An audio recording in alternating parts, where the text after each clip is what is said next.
Hello guys, nongeye kubasuhuza bimeze gute? Muri iyi video tugiye kuba twarebera hamwe uko waverifiya WhatsApp yawe ukoresha maze ukaba wayirinda abantu baba bashobora kukwinjira bakayikwiba. WhatsApp wumva ko bajya bazibana bakazihakinga, ariko mu gihe wakoze verification nta muntu n'umwe uzakwiba WhatsApp yawe. Wowe reba ino video witonze uyumve ufate phone tugendane kugira ngo ubimenye neza. Ngiye kugusobanurira neza process ya nyayo ushobora kunyuramo maze YouTube wibuke gukoraho subscribe kuri no YouTube. Kanda subscribe, ukore na like, usharinge ino video ku zindi nshuti. Mu by'ukuri koko urubuga rwa WhatsApp ni urubuga rwiza pe. Ni urubuga rufite umutekano. Abantu benshi dukunze kurukoresha, imbuga nkoranyambaga nyamwinshi zikorera kuri WhatsApp ndetse zihuzwa na WhatsApp, kuko iyo ugeze kuri YouTube, Instagram, Chrome yawe ku yandi ma website, ufite ubushobozi bwo kuba washaringa ikintu hashasanze ukagisharinga kuri WhatsApp, ugihaye kuri WhatsApp akaba yakireba cyangwa akanakidownloadinga. Siko ubizi gusa uru rubuga hari ukuntu baba bakwinjirira bakaba bahakinga WhatsApp yawe ugasanga iri gukoreshwa n'undi muntu. Kosora aka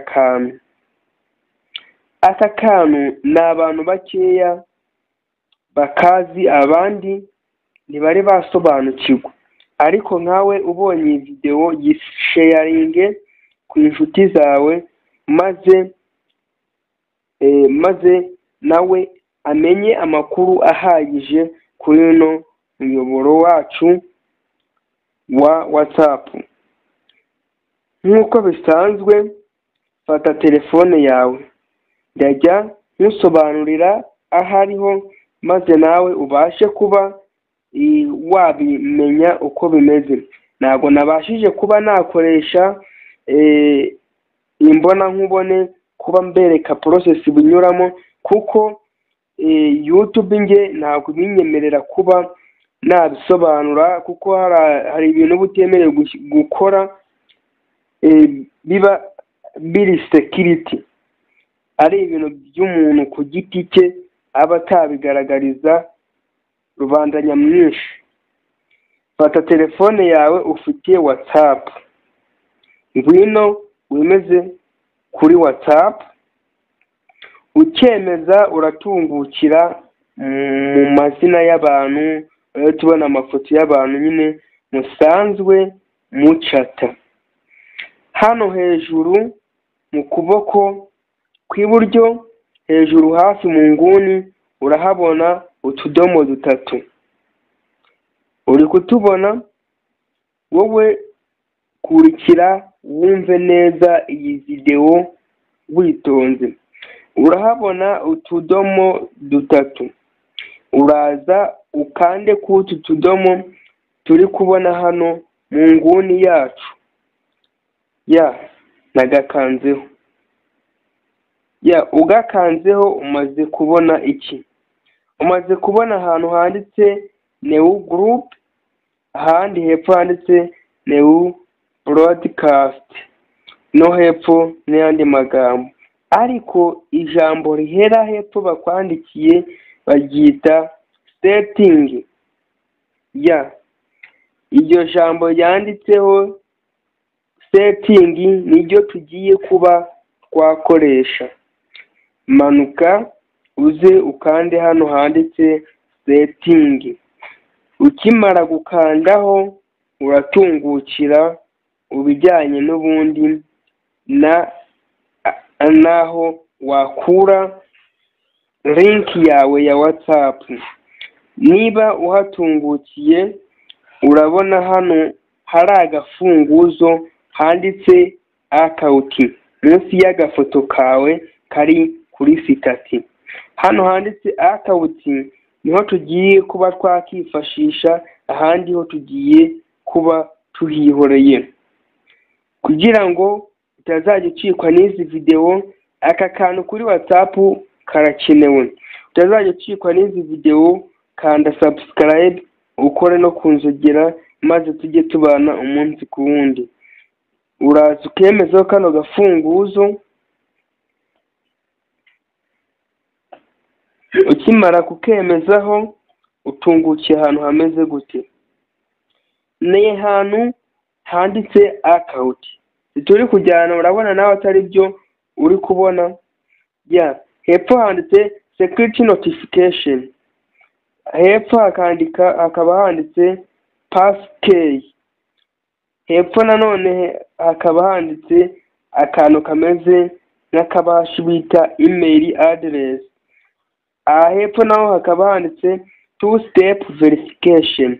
Tayari aha hantu handitse two step verification niho tugiye kuba twakinjirira.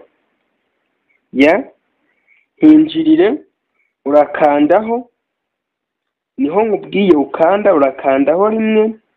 Nurangiza gukandaho rimwe urabona ahantu ku mutwe bakwandikiye bavuga ati two step verification. Ni uburyo bungahe? Bubiri bwo kuba waverifiyamo account yawe, ikaba wayiverifiya ikagira umutekano uhagije. Turi kujyana. Urabona hano hasi ku ntangiriro hari akabara k'icyatsi kanditsemo turn on. Uraza aka kabara ube wakemezaho. Bakemezaho, nukemezaho abatungukira ahantu hari agataburo ugomba kuzuza. Aho ku gataburo gasobanura ati create a 6-digit PIN that you can remember. Uratubwiye ati hanga imibare 6.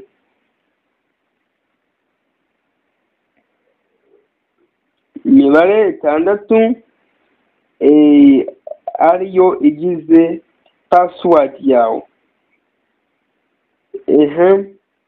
Ushobora kandi kujya wibuka utashobora kuba wahita uyibagirwa.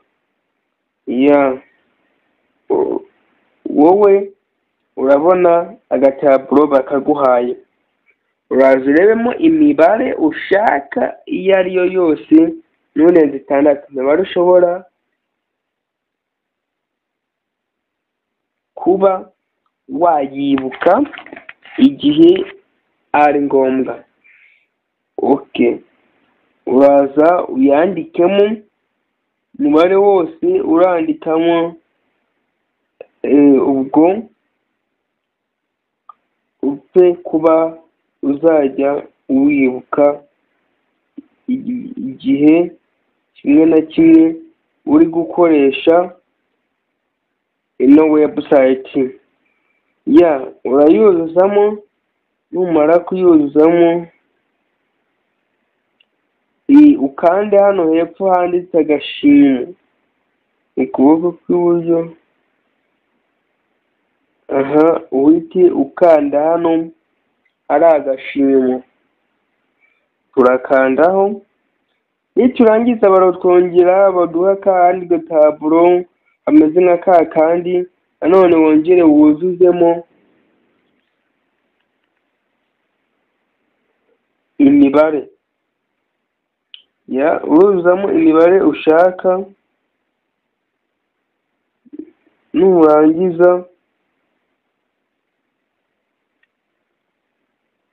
ukande hano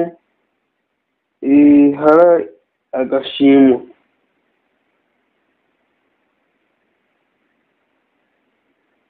urakanda hano hari agashimo, nurangiza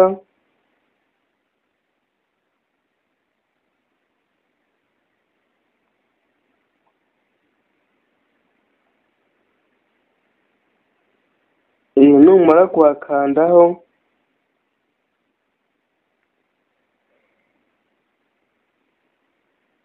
tayari urahita uba wemeje. Niba kwandikira ati bibaye verification, biraba bikunze. Wowe iyo mibare upfa kuzajya uyibuka. Numara gukanda kwako gashima bakweretse ngo verification, bakoretse ko verify bigenze neza, ubwo biraba bikunze. Abandi niba bitari gukunda, ubwo baraba batakoze imibare ihuye na step verification ya mbere. Wowe warebye iyi video, ndagushimiye. Komeza kugira ibihe byiza kandi komeze guhaha uronke. Ndabakunda, komeze kugira ibihe byiza. Naho ubutaha turi kumwe. Bye bye.